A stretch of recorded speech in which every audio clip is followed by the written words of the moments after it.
नमस्कार दोस्तों, कैसे हैं आप लोग। फिर से स्वागत है हमारी कहानी की दुनिया में। आज की कहानी मेरी खुद की आप बीती है। एक बार मैं बनारस मंदिर गई थी, पूजा करके वापस मंदिर से लौट रही थी। मेरे पीछे कुछ बंदर पड़ गए। मेरे हाथ में प्रसाद की कुछ थैलियाँ थी, उनको खींचने लगे, मुझे डराने लगे। मेरा डर के मारे बुरा हाल था, समझ भी नहीं आ रहा था कि मैं क्या करूं। और डर के मैं भाग रही थी। मैं भाग रही थी तो पीछे पीछे बंदर भी मेरे भाग रहे थे। मुझे समझ में नहीं आ रहा था, डर के मारे बुरा हाल था। और मैं मन ही मन अंदर अंदर भगवान को पूजा कर रही थी। भगवान, अभी अभी तो मैं आपका पूजा अर्चना करके बाहर निकली हूँ, फिर ये बंदर मुझे क्यों परेशान कर रहे थे। मुझे कुछ समझ में नहीं आ रहा था। तभी अचानक मुझे एक बचपन की बात याद आ गई। शाम का टाइम था, मैं दरवाजे के बाहर खड़ी थी और एक बिल्ली जो है भाग के आ रही थी। उसके पीछे 4-4 कुत्ते पड़े थे। कुत्ते ज़ोर ज़ोर से भौंक रहे थे। सामने मैं खड़ी थी। अब बिल्ली को कोई रास्ता दिखाई नहीं दे रहा था, सामने मैं खड़ी थी इसलिए रास्ता बंद था।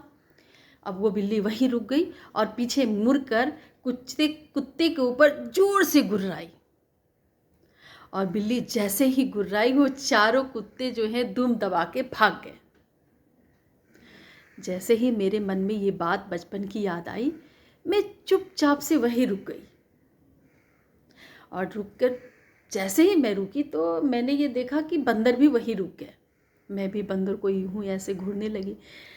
थोड़ी देर बाद वो बंदर जो हैं वहाँ से चले गए। तो ये थी मेरी छोटी सी घटना जीवन की, जिससे मुझे यही सीख मिला कि डर के कभी भागो मत, रुक जाओ और उस डर का सामना करो। आप जितना डर के भागोगे, लोग आपको उतना ही डराएंगे और आपको भागने पे मजबूर करेंगे।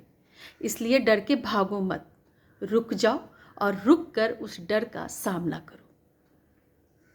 ये थी मेरी जीवन की छोटी सी सीख। इस कहानी से मुझे यही मिला।